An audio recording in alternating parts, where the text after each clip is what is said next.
And I'm Ripley. And this is Comicsplaining. The show where we finally say, fuck off to the Mimic. Indeed. Yeah, we've been teasing this for a little while. So after our 2 Thor episode diversion, we're going to have 2 episodes in a row of the X-Men. This is the first of those. This is the one that was supposed to happen last week, but didn't.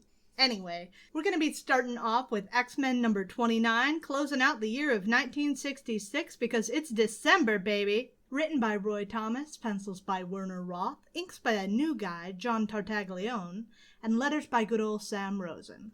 So we open on something I love. I love when we get to see the X-Men at play, just having fun, being kids.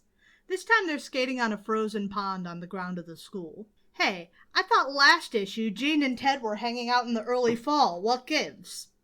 Doesn't matter. Cal makes a cool guy stink about being too cool for skating, but Hank observes that he did bring his own ice skates anyway, so yeah, just playing too cool. Jean and Warren chatter about his recovery and how glad Warren is that she's back from school, and actually, shouldn't Calvin also be at school? I mean, he was at college before this. But Bobby is fully indulging in the joy of skating. His face is really something. Can do that all the time.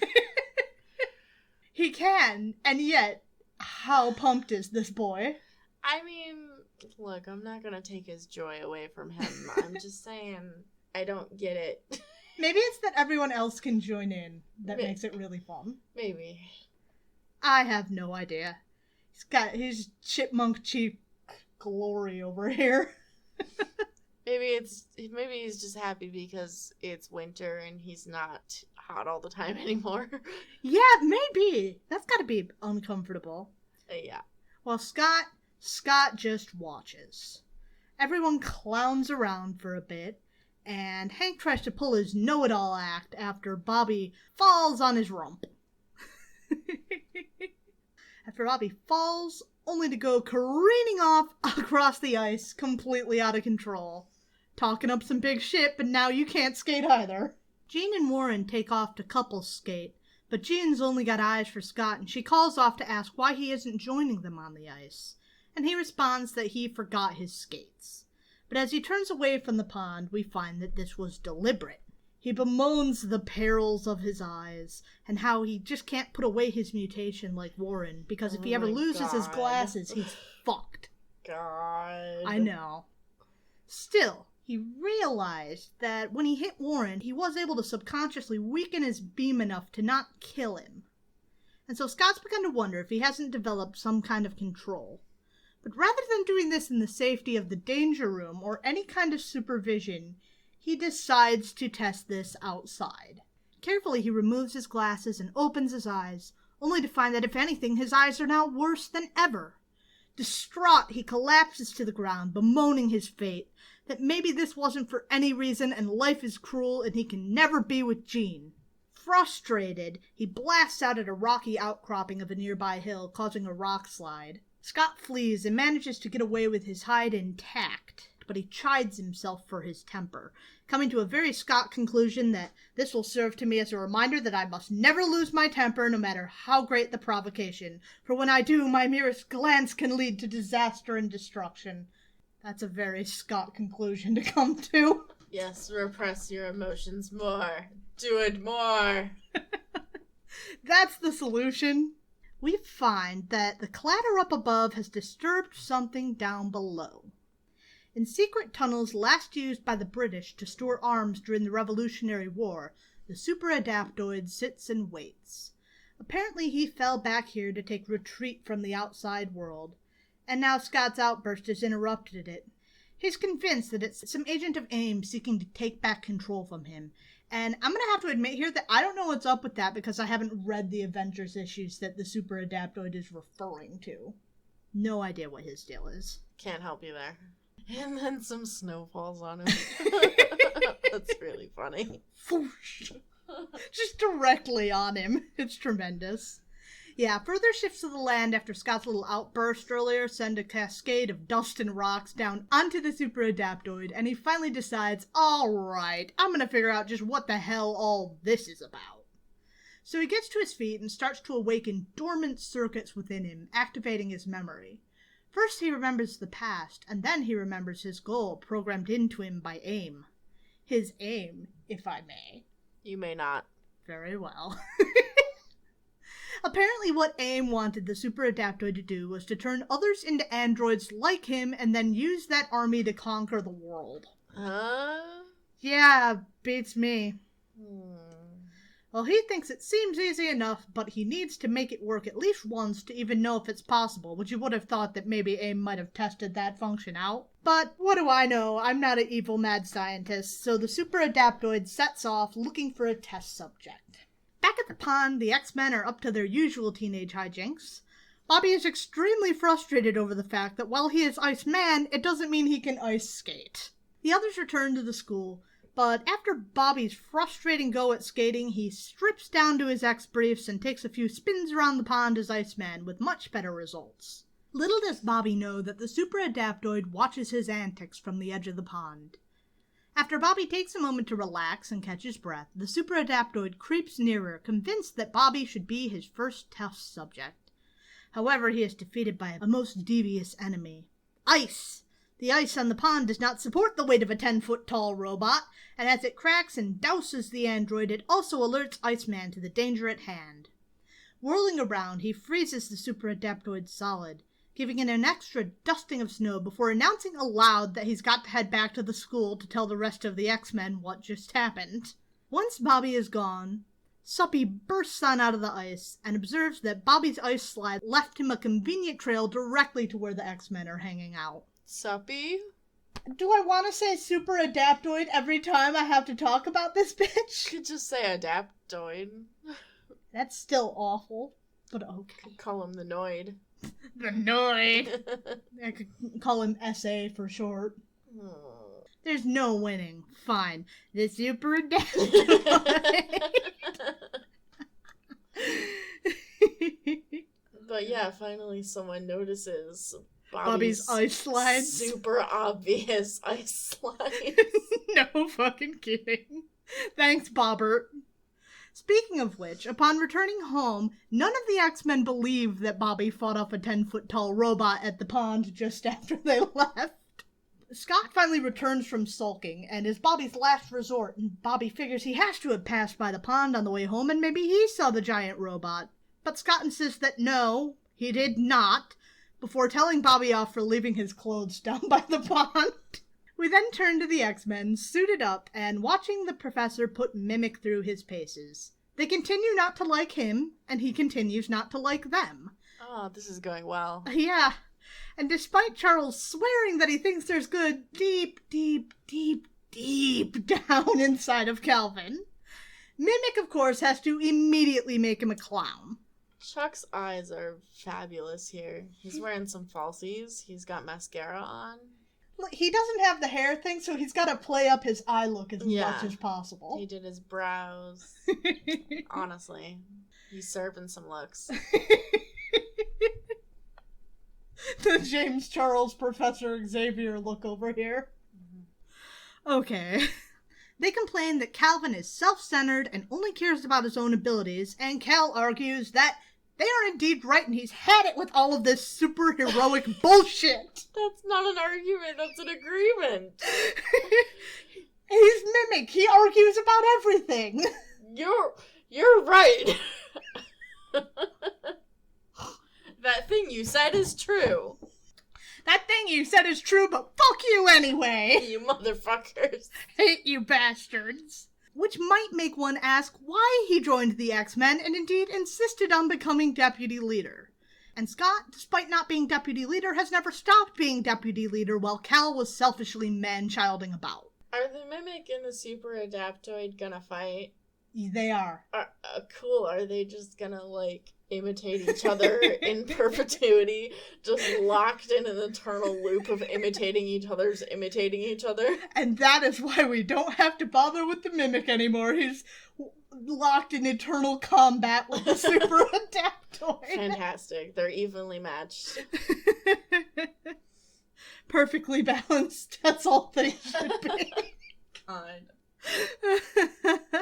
Scott has found his line in the sand right after Mimic strides right over it by declaring, "Let the evil mutants take over the world. What did it ever do for me?" Cal taunts him, urging Scott to remember just why he isn't the deputy leader of the X-Men anymore before giving him a face full of snow. The wording reminds Scott of the incident with Warren, and he backs down. But his friends all know that love is held in the Scott, and even if Scott doesn't want to fight Mimic, they sure as hell do! We'll avenge you even if you won't avenge yourself! Well, Hank, Warren, and Bobby throw down with Cal, but Scott, Jean, and Xavier stay out of it down on the ground. At least until a maneuver that Scott perceives as risking the lives of his friends, at which point he steps back into the fight.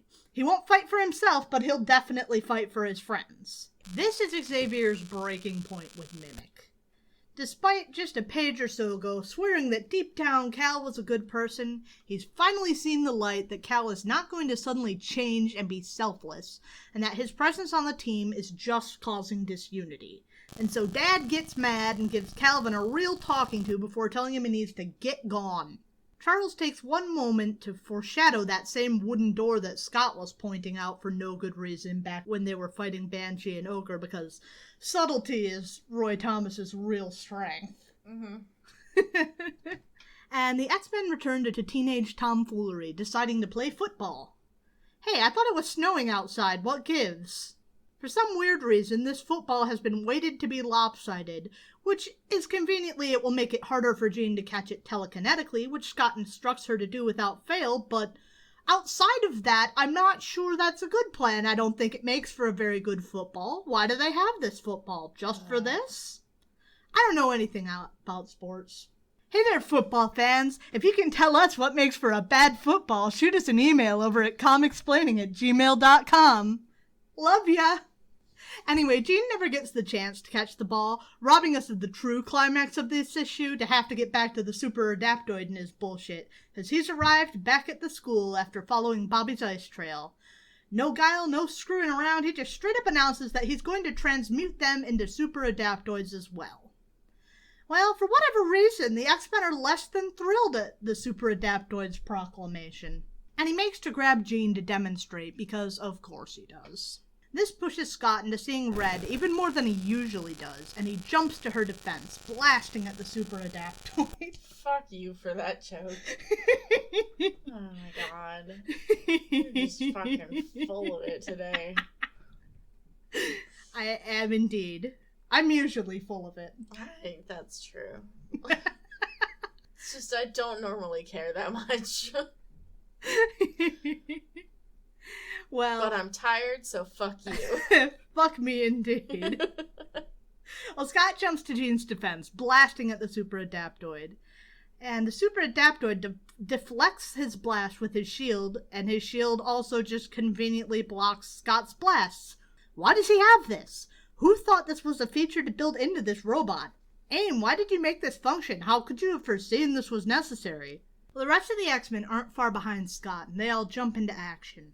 At first it looks like they're doing pretty good. All their hits are hitting, they're working as a team, and Bobby even restrains the super adaptoid with ice again, bragging as he does, without stopping to consider that he got out of the ice before, why would now be different?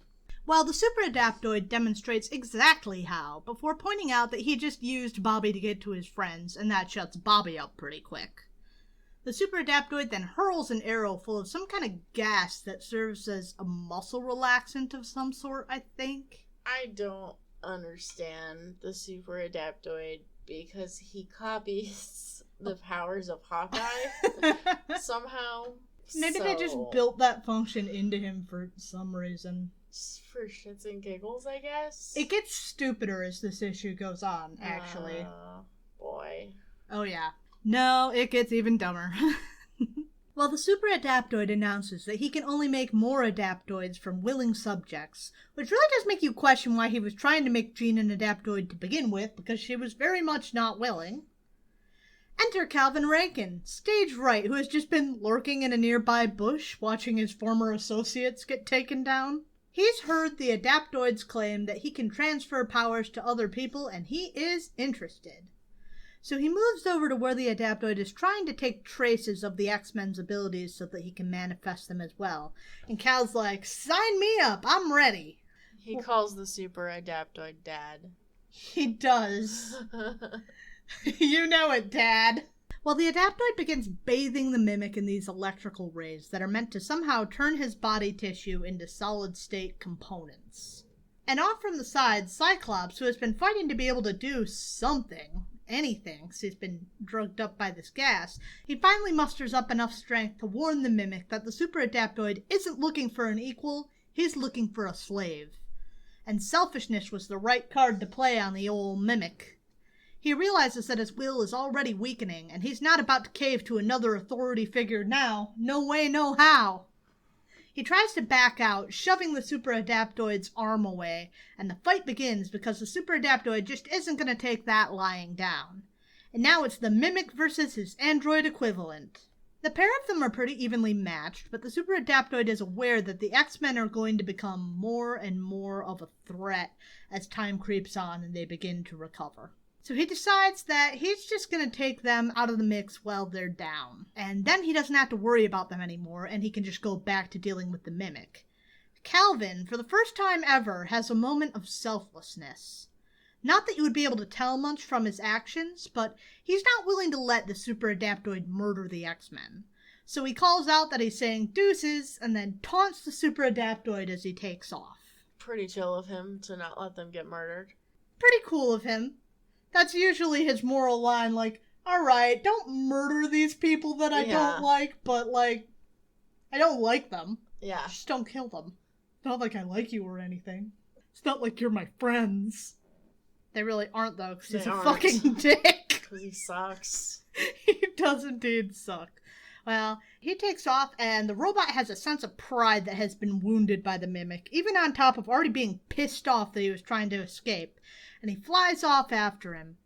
You get the sense that if the Mimic had taken his training a little more seriously, he probably would have been better able to deal with the situation, as once the super adaptoid catches up, he grabs Mimic's leg in an iron grasp, and there's little he can do to get himself freed, no matter what he tries. He does surprise the super adaptoid by revealing that Captain America isn't dead like the super adaptoid thought. Even that opportunity isn't one that he can do all that much with. He tries blasting him with Cyclops' optic blast, but as we've seen, that doesn't do anything to the super adaptoid. And the super adaptoid decides, I'll try spinning, that's a good trick. Ultimately aiming to leave the Mimic unconscious so he can just chuck him to the earth like a sack of potatoes. But then he realizes if he traces Mimic's abilities, he won't have to deal with the X-Men. He'll have all their powers at once. Bargain!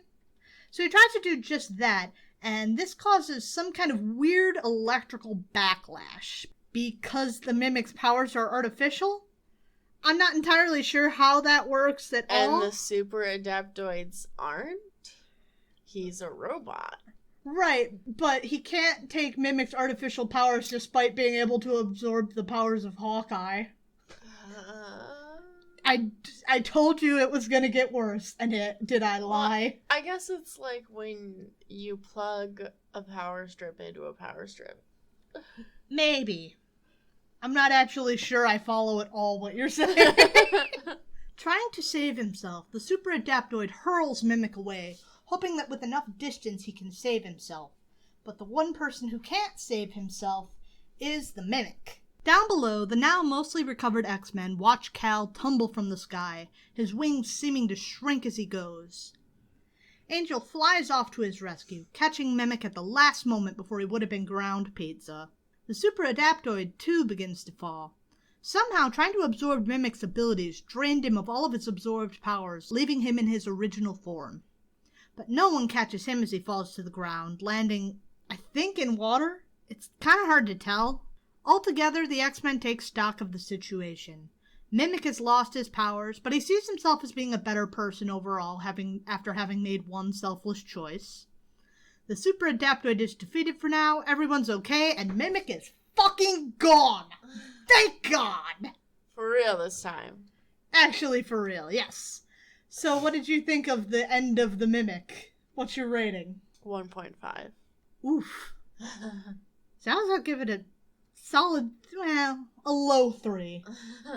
3 straight. If we're being more reasonable, 2.75, but it's better than the recent X-Men. I love this dude's blanket. It's pretty spectacular, right? Mm-hmm. Yeah, we're talking about X-Men number 30 for January of 1967. For those playing at home, that's 4 years down, 54 to go. I don't know, we've got a ways. Time. Numbers.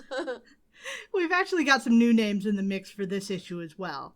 Written by Roy Thomas, penciled by Jack Sparling. John Tartaglione from the last issue is back on inks, and lettered by good old Artie Simek. So we start this one off with a bang. The X-Men were preparing for another Danger Room practice session when suddenly a giant hand materialized above them, and it's drawing the X-Men up towards it. No explanation, it's action time. It's drawing them all up through the air, but especially Jean. She tries to keep hold of Warren's hand, trying to keep everyone together, but eventually the force wrenches her loose from Angel, drawing her even further ahead. They've been in the darkness throughout this process, but as Jean nears the end, there seems to be light and the sign of some sort of landscape beyond. She tries to contact the professor, and soon finds herself in his presence, dazed and confused, trying to find out exactly how he got here from when he was working in his lab. Suddenly, a voice cries out of the darkness, drawing their attention, and this man introduces himself to Jean as the Warlock. She wonders just how it is he knew her name, but he's rather flippant about that. Few things are unknown to an immortal. I mean, I guess. But he soon drops the smoke and mirrors, though through Xavier's thoughts we learn that he's nullified Charles's mental abilities somehow. As such, he doesn't give a whit about old Chuck. He's fully focused on Jean, his chosen gal. Yeah. Yeah. Oh, this is a really bad issue. Indeed, he states that it is she that he has waited on for so many years, and with a snap of his fingers he summons 3 Pegasi. Is it Pegasuses or Pegasus? They have horns, so actually they're alicorns. Oh. Thank you. Fine. Motherfucker, I didn't even notice the goddamn thank horns. you to get your mythical horse taxonomy correct. I don't care. The horns are really small and nubby, though. They are. I was just thinking about that before you mentioned So them. an alicorn is a winged unicorn? Yeah. Alright. Did not know that. I was never a horse girl. Well, I was a Unicorns of Balinor kid. Ah. So I've never actually heard of that. it's a very niche children's book series about unicorns. Everyone had their animal book series. I liked it's Guardians of Gahul as a kid. Yeah, it's like that, or Warrior Cats, but with unicorns. Well, there we go. Yep, no, I like the bird book. That makes sense. Yeah. Jean marvels that it must be magic, but no, the Warlock proclaims that they are the products of science. Jean seems to be thoroughly entranced, and somewhere in this series of events, the Warlock proceeded to just pick up Chuck. He's just carrying him. Very rude. He was in a chair. Right. Is the thing. He just picked him up. The 3 of them soar off through the air on the Pegasus, or the alicorns, that's it, when who should come flying along but Angel. The Warlock doesn't understand how he managed to make it here. He wasn't supposed to be here. But Jean intuits that it must be because he was holding her hand when she was scooped along. The Warlock seems to accept this answer, but he's still not happy that Warren's here, though he deigns to allow him to follow along. Jean, entranced, parrots his permission along to Warren by name, leaving him thoroughly uneasy. They touch down at the entrance of a cave, guarded by a Tommy gun-wielding knight in shining armor. That's an interesting combination of things. Yeah, it's also got the criminal thing going on. Do you want me to pepper that bird's tail, Warlock? Oh, there's something going on there. Entering the cavern, they find plenty of similarly attired and armored characters as they leave their horses and instead board hovercrafts. The Warlock continues promising that he'll say what's up when they reach his headquarters, and soon they do. A replica English castle topped with anti-aircraft guns and radar equipment. This is a weird combination of aesthetics. It is. And all this might be intriguing, but how is most of this going to be useful inside of a cavern? Oh, very true. But once they're comfortably ensconced within the walls of the castle, the warlock begins to explain his evil plan. So you remember Merlin, right? Yes. Well, it turns out he was just pretending to be asleep after he fought Thor. Okay.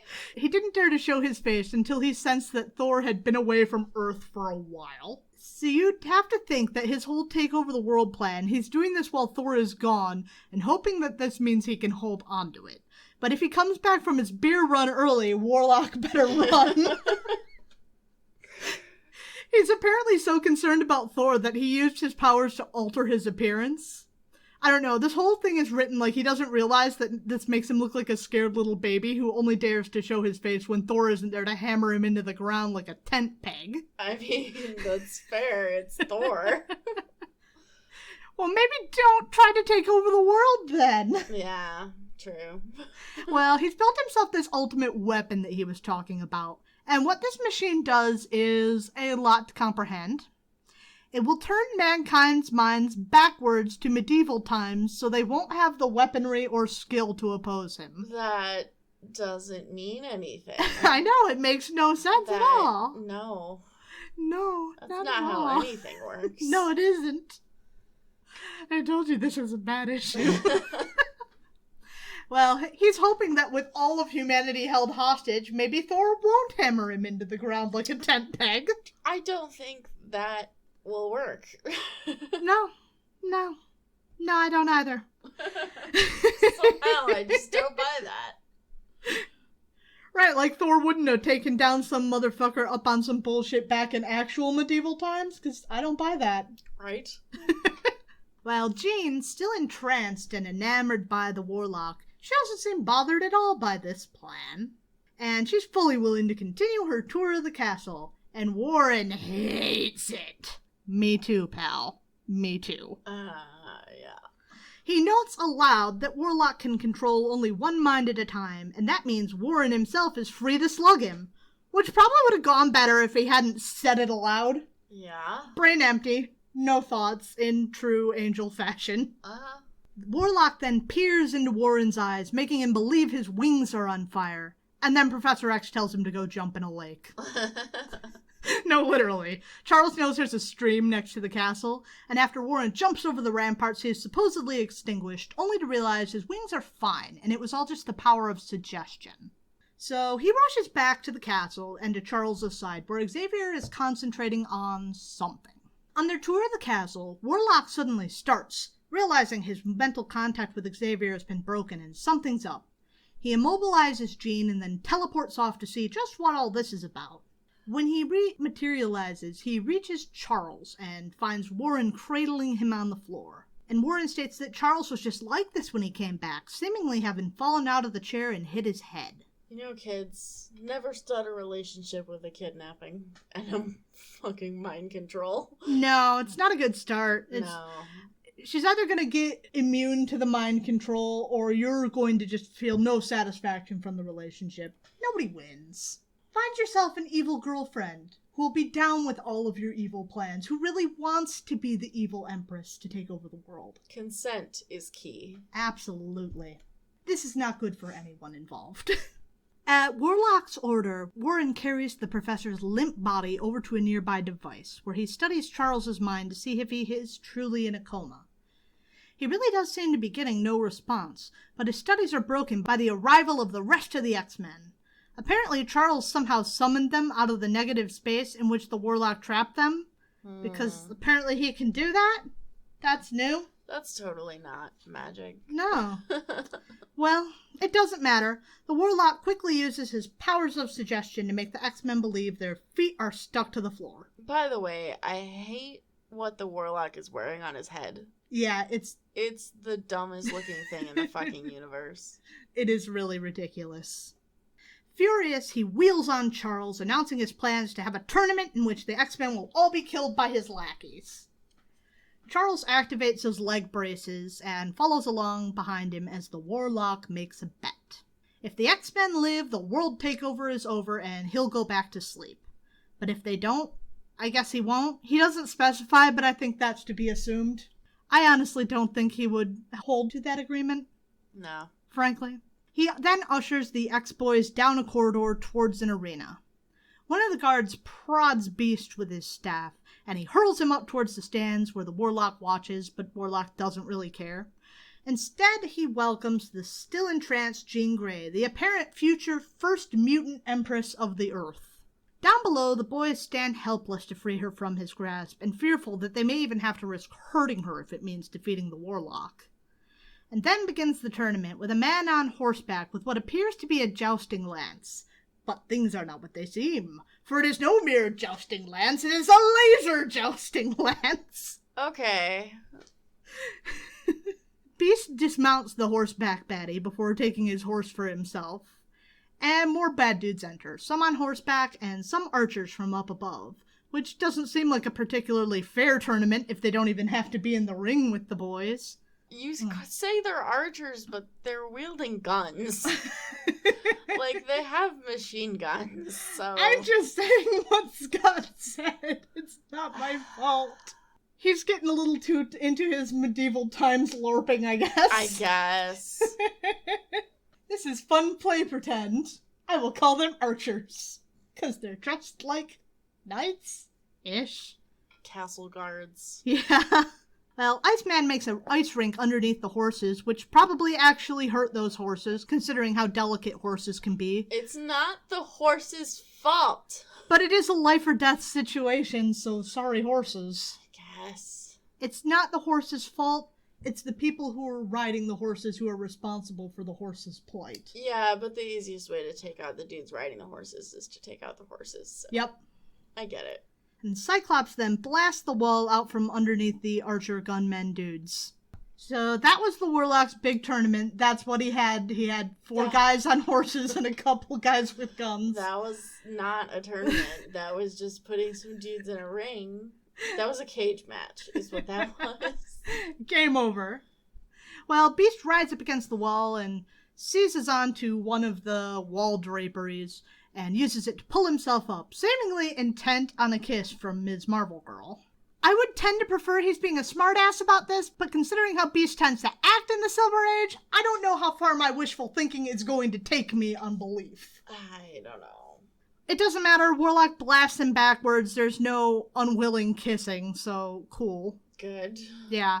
Well, his friends catch him, and the boys regroup to make a second charge on Warlock, but he flees into his castle, Jean still in tow, for dropping a gate in front of them for Beast to smash into face first.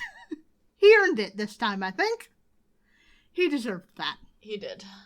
Well, that's supposed to hold them back, if only for a few moments, and it really only is a few moments.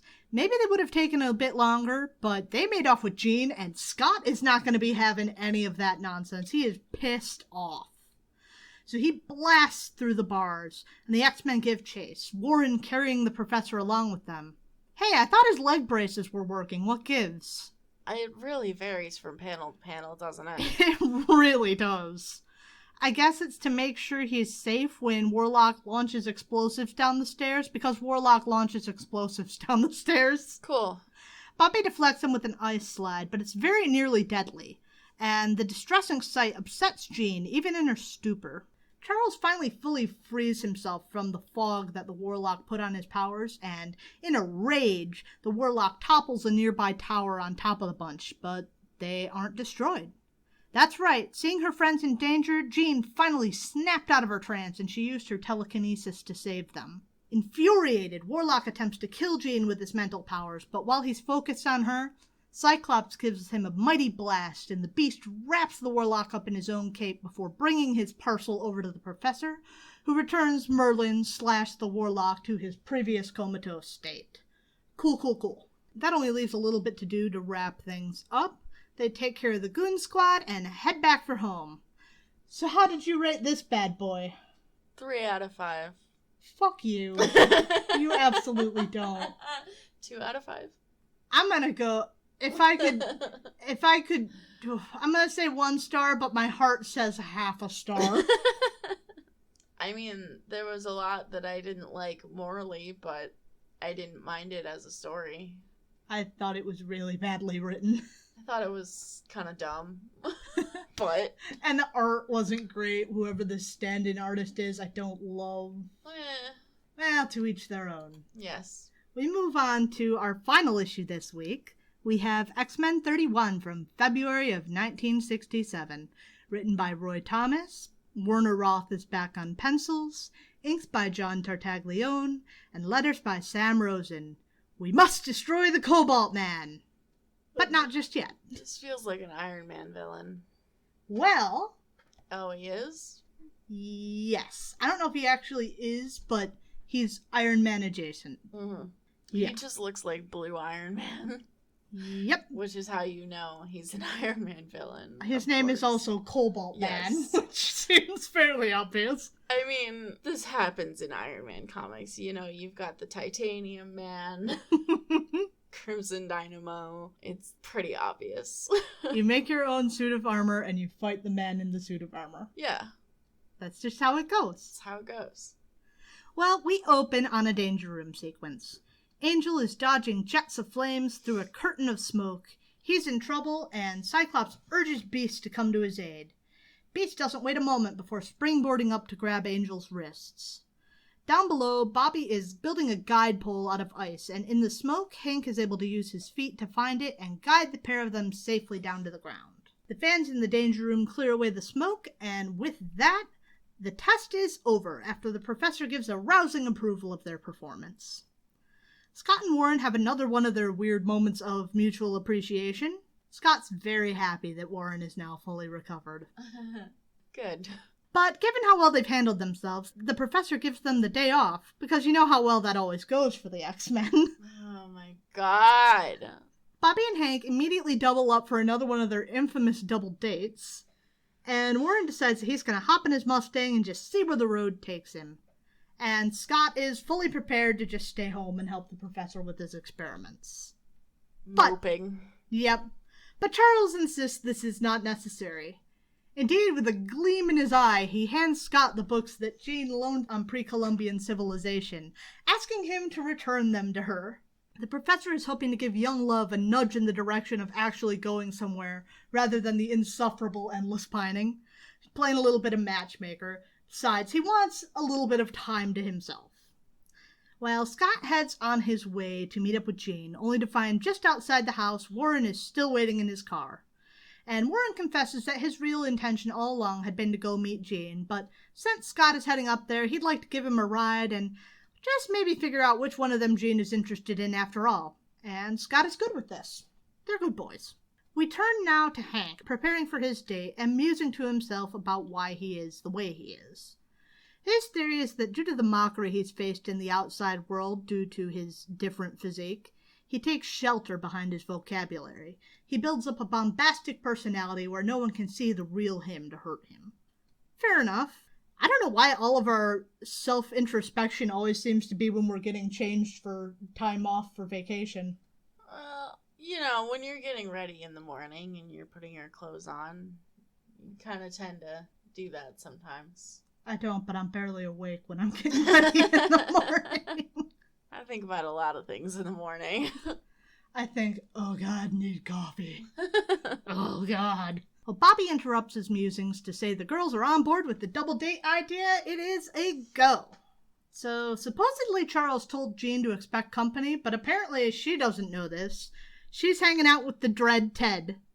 Apparently the fourth member of the Love Quadrangle has been telling his brother all about her, and Ralph's made the trip up to Metro College to see just what the big deal is. The trio visit the stadium.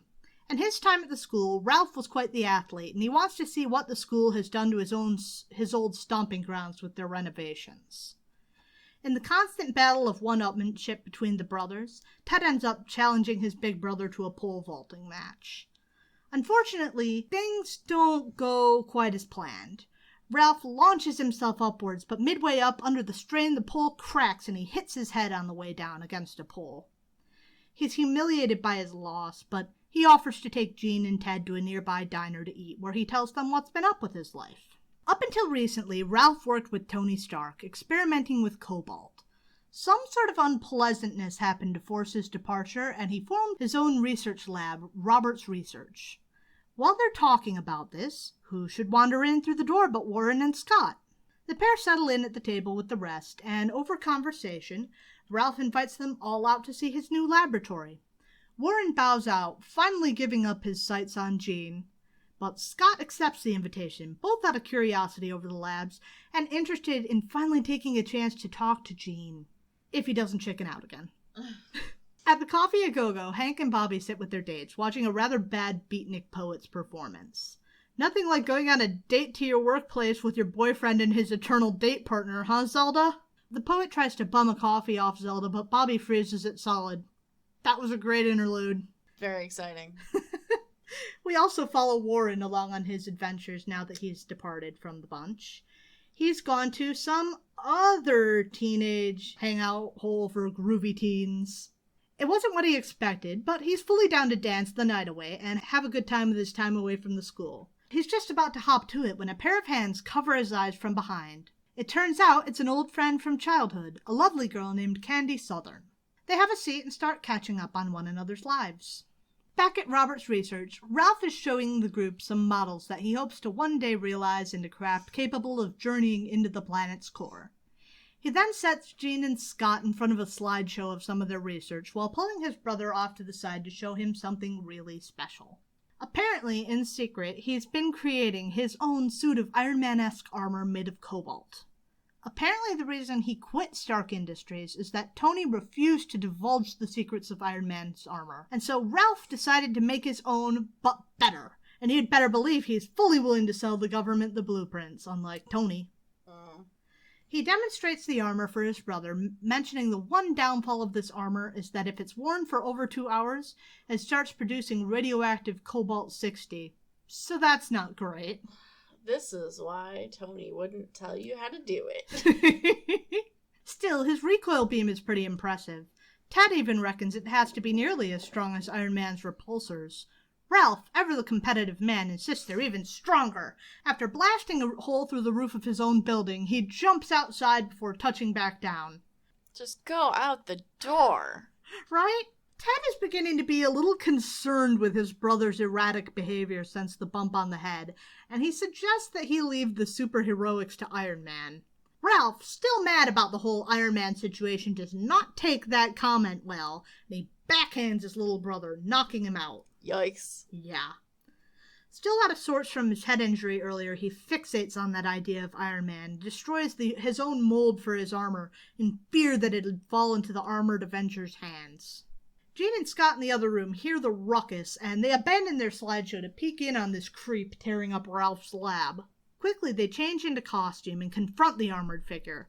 He doesn't take this well, and he attacks them. He's getting angrier and angrier with each comparison someone makes to Iron Man. I mean, you literally made a fucking Iron Man suit.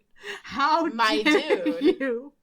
I'm better than Iron Man. I'm cooler than Iron Man. Stop talking about him. Why don't you come up with an original idea and then you will be cooler than Iron Man? I'm Cobalt Man. Original content. Do not steal. He literally just recolored Iron Man.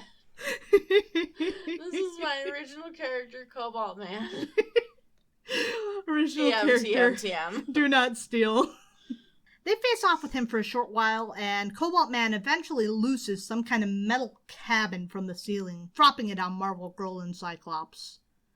Luckily it was hollow, and they managed to survive through a hole Scott blasted into the bottom, but they're now trapped. Scott's eyes are kind of worn out for the moment, and they can't stop Cobalt Man from his further rampaging. Scott uses a signaling device built into his watch to call out to let the professor know that there's trouble. And with the call out, Charles relays the information to the rest of the X-Men. So much for a day off. Bongity bong bomb. Bongity bong bomb is my favorite song. Yeah, mine too. Of course. It's everybody's favorite. That is the song for young hip folk. That's what we are. That's what we are. Well, Hank and Bobby have to ditch out on the girls, and Warren, too, has to depart from his old friend, though he's definitely romantically interested in Miss Southern. So now he doesn't have to worry about Jean anymore. He has some other girl to fawn over. We had to immediately do that. Yeah, of course. What is he if he doesn't have a random girl? Yeah. Well, he intends to keep seeing her. So he takes off too. Still trying to find a way out of their conundrum, Jane and Scott realized that the Cobalt Man sounded an awful lot like Ralph Roberts. And Scott spies a winch with a hook and chain up above, and he asks Jane if she could turn on the motor with her telekinesis to lower it for them. They hook it to the bars of the cabin, and they're able to activate the winch and free themselves. Now to find Cobalt Man. They're trying to figure out just how to find Ralph when Jane hears Ted coming their way, rambling concernedly about his brother in armor, confirming their suspicions. Ted heads for Stark Industries in Ralph's van, assuming that with Ralph's mad ramblings that's where he was probably headed, and Jane and Scott stow away in the van. Meanwhile, Warren encounters on the road who else but Bobby and Hank. Apparently their limited pocket change only got them so far before the cabbie ditched them. Is that how cabs work? You have to pay a certain amount. Well, yeah, but usually they ask for the amount after they drop you off, right? Yeah, I'm assuming they just mentioned it at some point. Because and they're he was like, dumb. Yeah, he was like, fuck you, Ugh. dumb lousy kids. Luckily for them, they have a friend with a car and a mind-reading professor willing to play telephone, so they're back on the road. And this bunch too are closing in on Stark Industries, thanks to Charles. After the last factory was destroyed, the company rebuilt this new facility, and now it's risking destruction even before it properly opens. And the folks at Stark don't know that just yet, but the boys are here now and they want to help. Warren changes into costume and takes to the skies to see if he can't spot the Cobalt Man. No luck there, but the Cobalt Man does spot him. Apparently Iron Man isn't there because Tony has a date. Yeah. It's nice that they noted that. It is nice. Well, he had to be there because Tony had a date. Tony Stark's bodyguard had to go just be close by. Obviously. Well, Warren doesn't spot the Cobalt Man, but the Cobalt Man does spot him, and he leaps at him, wanting to take the winged X-Men down. But Angel manages to dodge out of the way, and the fight is on. The three boys tangle with the Cobalt Man, but they're not having much luck with him, even as they puzzle over just why it is he's acting like they're the bad guys instead of him. Boys, boys, boys, everyone is the hero of their own story. Probably also including Ted, as he races towards the factory and hopefully his brother's rescue. He spots the X-Men fighting his brother from the road and rushes over to them, even as Jean and Scott kind of creep over to join the rest of the group, like, we've been here all along. It's fine. Ted explains what's going on and that soon his brother could turn into a bomb if he doesn't deactivate his armor. Speak of the devil, the Cobalt Man comes back into view, rambling about vengeance, but more importantly, beginning to glow. It's now or never, folks. Scott forms a plan, knowing they're working on very limited time. So Angel draws the Cobalt Man's attention, luring him over to a nearby bridge. The Cobalt Man then spots the Beast driving towards him at ramming speed in Ralph's van, but no luck. He blasts the van with his recoil beam, shattering it to pieces, just after the Beast jumped out from behind the wheel. Down beneath the bridge, Iceman and Cyclops swing from support to support, Jungle Gym style. The Cobalt Man thinks he's stopped the attack, but the two boys climb their way up unseen, and Iceman makes a surprise attack, covering the Cobalt Man's power pack. Cyclops too blasts him, and while the blast didn't stop him, the heat of its friction does melt the ice down around him. He jumps off to make another attack when his armor suddenly stops working. Turns out they short-circuited his power source and brought the Cobalt Man's rampage to a halt. After fishing Ralph out of the river, they make sure he's all right, and Ralph finally accepts that Tony Stark was right, and this armor is too dangerous to be in the hands of just anyone. Yeah. The end. So what did we think of this one? 2 out of 5. It was nice to finally find out what the fuck is going on with Ted. I thought it was going to be something a little more exciting than that, if I'm being honest. Yeah, we had a lot of build-up for that. Mm-hmm. A lot of build-up for that. I like that Jean and Scott, that this business is finally evening out, even if it just means we get Warren another girlfriend. I mean, didn't Warren already decide before that he was done with Jean? He did, but then he didn't stop. He said other fish in the sea and then proceeded not to look at any other fish. Right, exactly. But this time he found a fish immediately, so it's fine. It's fine. It's fine. Stan does love his romances. He does, but this is Roy. Oh, that's true. But Stan is the editor, so... Yeah. Fair enough. Playing to the audience a little bit, maybe. Yeah, maybe a bit. So we don't have a discussion segment this week, but we do have some listener feedback. We got a comment on our last issue, which I thought was fun. Episode. Yeah, that's it. Mystery over on YouTube says, I'm unironically a big fan of how Child Loki used to be drawn. I know the hair horns are supposed to look evil or whatever, but they are sincerely just kind of adorable to me. And the specific way his hair is bunched up into spikes outside of looking like he hasn't showered in a week, which is very funny. Sort of looks like he was trying to do a goth hair, but he just didn't know how to make his hair do that. I don't know, I just like it. I do love the idea of baby Loki just so wrapped up in his emo bullshit. Just like, oh yeah, my hair looks so cool. I'm gonna spike it up here. I'm gonna put my bangs down this way. Proto-mall goth Loki. You know, like everyone does when they're like a preteen. Oh, I definitely had that phase. Yeah. Literally, like mall goth in Ye the old Viking times. age. The Viking age, yeah. Ye old mall goth. Well, Asgard does have malls. Maybe he was hanging over at the Asgardian Mall. Oh no. The shopping center. We have established the Asgardian Mall. It's canon now. I cannot be stopped. Oh no. So thank you for your feedback. We love it. We want more. That's what we have today. So if you also want to leave us a comment on YouTube, you can watch our show on YouTube where we put clips of silly things that we're talking about. Kind of a slideshow thing, but it's still fun. If you want to get in touch with us in other ways, you can also send us an email at comicsplaining@gmail.com. Hey, sports fans, tell me if that makes a bad football, that thing from earlier, okay? You can also talk to us on social media. We are on Facebook, Tumblr, and Twitter. And any comments we get, we'll be happy to read on air, pretty much. Comicsplaining on all of those at Comicsplaining. Yep, that's right.